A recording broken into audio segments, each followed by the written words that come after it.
মাফ করে দিবে। ভাইয়ের আমার জন্য বলতেছিলাম, রাসূলকে মহব্বত করার মতো মহব্বত করতে হবে।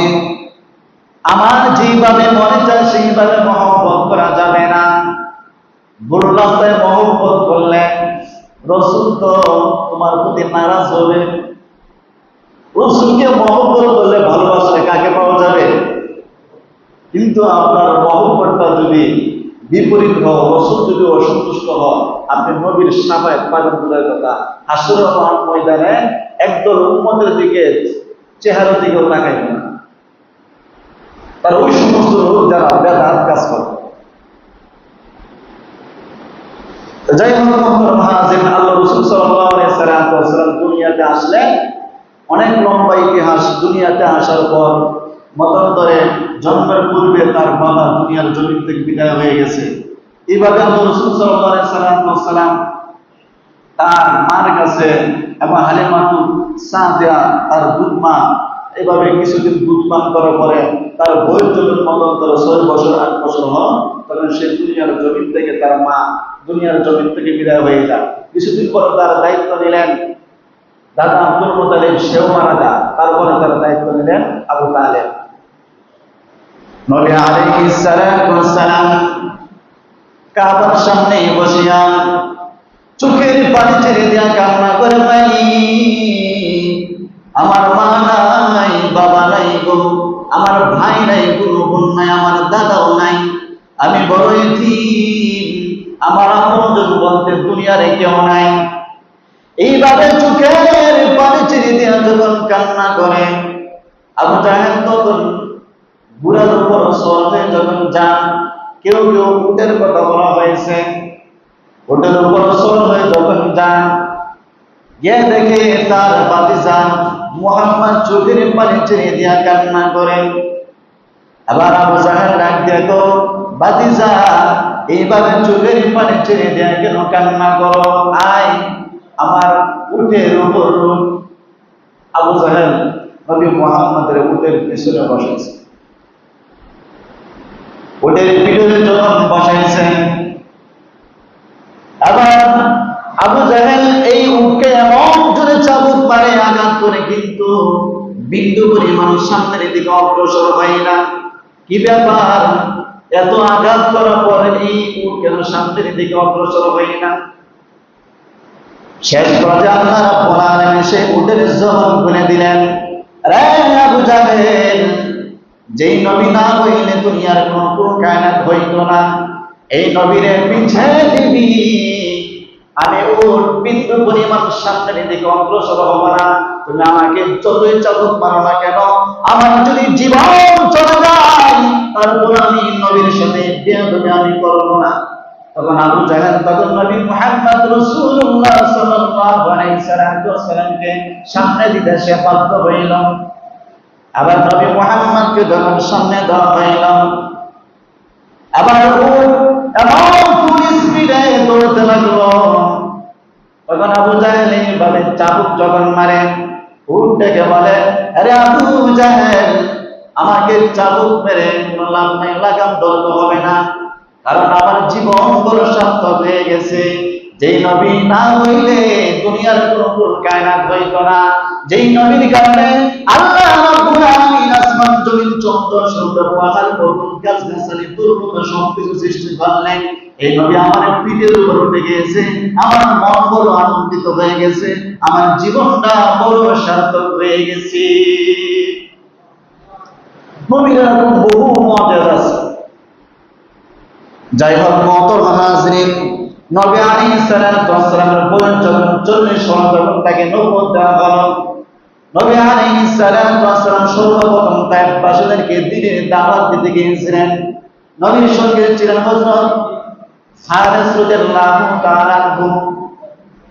যখন নবী আলাইহিস সালাতু ওয়াস সালাম যখন তায়েফবাসীদেরকে দ্বীনের দাওয়াত দিতে গিয়েছিলেন, তায়েফের ময়দানে বেঈমান কাফের মুশরিকরা নবীর কালিমা বলবে দূরের কথা, এমন ভাবে পাথর নিক্ষেপ করলো, আল্লাহ রাসূলের সমস্ত শরীর রক্তে রঞ্জিত হয়ে গেল। পাথরের বৃষ্টি আসতেছে। এইদিকে পাহাড়ে আল্লাহ রাব্বুল আলামিন একদল ফেরেশতা পাঠিয়ে দিলেন। ফেরেশতাকে বলেন, ও আল্লাহর নবী, এই কাফির বেঈমান মুশরিক আপনাকে এইভাবে পাথরের আঘাত দিতেছে, পাথর নিক্ষেপ করতেছে, আপনি শুধু আপনার জবান দ্বারা শুধু একটু বলেন, তাহলে তায়েফবাসীর নাম নিশানা মুহূর্তের ভিতরে ধ্বংস হয়ে যাবে। আপনি শুধু আপনার জবান দিয়ে শুধু বলেন, আল্লাহ তাদেরকে ধ্বংস করে দেন, শুধু একটু জবান দিয়ে করে দেন, তায়েফবাসীর নাম নিশানা থাকবে না। ভাইয়ের আমার, যেদিক থেকে পাথরের আঘাত আসেন, হযরত হারেস রাদিয়াল্লাহু তাআলা আনহু এই পাথরের আঘাত সয়ে নবী আলাইহিস সালাতু ওয়াস সালামকে পাথরের আঘাত থেকে বাঁচান। এইভাবে যখন চলতে লাগলো, নবী আলাইহিস সালাতু ওয়াস সালামের সমস্ত শরীর রক্তে রঞ্জিত হয়ে গেল। নবী আলাইহিস সালাতু ওয়াস সালামের সাথে একটা কাপড়ের টুকরা ছিল, এই কাপড় দিয়ে শরীরের চর্মগুলো রক্তগুলো এইভাবে পুষতে লাগলেন। কিছুক্ষণ পরে এই ভিজা কাপড়টা যখন রক্ত রঞ্জিত হয়ে গেছে, অনেক ভিজে গেছে রক্তে, কিন্তু নবী আলাইহিস সালাতু ওয়াস সালাম তাকে দেখলেন এই কাপড়টা তখন আর রক্ত শোষণ করে না। তখন নবী আলাইহিস সালাতু ওয়াস সালাম তার দেহ থেকে যে রক্ত চামড়া ফেটে যখন বের হচ্ছে, এই রক্তগুলি এইভাবে শরীরের মধ্যে পুষতে লাগলেন। নবীর সাহাবী হযরত হারেস রাদিয়াল্লাহু তাআলা বলেন, ও আল্লাহর নবী, এই কাপড়দের কোনভাবে রক্ত শোষণ করে না, আপনি এইভাবে রক্তগুলো যেন শরীরের মধ্যে এইভাবে মাখতে লাগলেন। আল্লাহ নবীটাকে বলেন, ও সাহাবী হারেস, তুমি তো এর আসল রহস্য জানো না। আমার দেহ থেকে যদি একটা রক্তের ফোঁটা যদি জমিনের মধ্যে পড়ে যায়, তাহলে তায়েফের জমি আমি নবীকে ভুলতে একটা মুহূর্তে দেরি করবে না। তায়েফবাসীরা আমাকে না চিনতে পারে, কিন্তু আল্লাহর জমিন, তায়েফের জমিন আমি নবী মুহাম্মদকে চিনতে একটা মুহূর্তে দেরি করবে না। আরে সাহাবী হারেস, আমার দেহ থেকে রক্তের ফোঁটা যদি একটা জমিনের মধ্যে পড়ে যায়, তাহলে তায়েফবাসীর মধ্যে সঙ্গে সঙ্গে ভূমিকম্প শুরু হয়ে যাবে। যে মাত্র নবী আলাইহিস সালাতু ওয়াস সালামের দেহ থেকে রক্ত গড়িয়ে যখন পায়ের কাছে যখন আসছে, যখন জমিনের মধ্যে রক্তের ফোঁটাটা পড়ে যাবে, আল্লাহ রাব্বুল আলামিন ডাকতে বলেন, আরে জিবরাইল, যাও তাড়াতাড়ি এই তায়েফের ময়দানে যাও, আমার বন্ধু, আমার হাবিব তার দেহ থেকে রক্তের ফোঁটা জমিনের মধ্যে পড়ার আগে আগে তুমি জিব্রাইল সেখানে তুমি হাজির হয়ে তোমার নূরের পাতা তার জন্য বিছাইয়া দিবা। সুবহানাল্লাহ, বলেন না? আল্লাহ রাব্বুল আলামিন জিব্রাইল আলাইহিস সালাতু ওয়াস সালাম দেহের ভিতরে কি পরিমাণ শক্তি দান করেছে, তার দেহের মধ্যে 600 নূরের পাতা আছে। 600। হাদিস শরীফের মধ্যে আছে, একটা নূরের পাতা যদি একবার উপর থেকে নিচে নামা 70,000 বছর অতিক্রম করতে পারে। জিব্রাইল বলেন, আল্লাহ আমি আমার তোমার বন্ধু কই রক্তের ফোঁটা দিয়ে আমরা করে দেব না।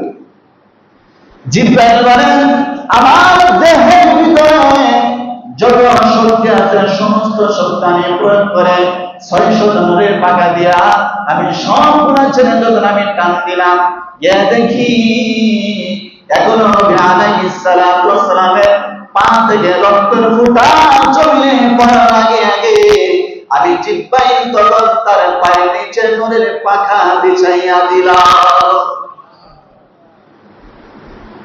নবী আলাইহিস সালাতু ওয়াস সালাম বলতেছে, এই জমিনের যদি আমার রক্তের ফোঁটা যদি পড়ে জমিনের মধ্যে সঙ্গে সঙ্গে ভূমিকম্প শুরু হয়ে যাবে। নবী আলাইহিস সালাতু ওয়াস সালাম যদি একটু বদয়া দিত, আল্লাহ তার পাশে নাম নিশানা ধ্বংস করে দাও, আল্লাহ মুহূর্তের ভিতরে ধ্বংস করে দিত। কিন্তু আল্লাহ রাসূল বলেন, না, এই তায়েফবাসীরা আমাকে চিনতে পারে নাই, বুঝতে পারে নাই আমি আল্লাহর নবী, আল্লাহর পয়গম্বর। তারা যদি আমাকে চিনতে পারতো, বুঝতে পারতো, তাহলে আমাকে এইভাবে তারা কখনো আঘাত করতো না। কিন্তু আল্লাহ রাব্বুল আলামিন বিশ্বাস করে এই তায়েফবাসী থেকে ইসলামের সূচনা শুরু হলো। সূরা বান্না, সুবহানাল্লাহ। যদি আল্লাহ নবী যদি বদয়া করতো, তাহলে তাদের নাম নিশানা সব ধ্বংস হয়ে যায়। কথা ঠিক না বেটি? কিন্তু আল্লাহ রাসূল কারোর জন্য বদয়া করে নাই। এই জন্য নবী আলাইহিস সালাতু ওয়াস সালাম তার উম্মতদের জন্য সবসময় দোয়া করতেন। এই জন্য মুহতারাম হাজিরিন বায়াতুস্ত বুজুর্গ, আল্লাহ রাসূলকে যেভাবে মহব্বত করা দরকার সেইভাবেই আমাদের মহব্বত করতে হবে। রাসূলের সুন্নাত যার ভিতরে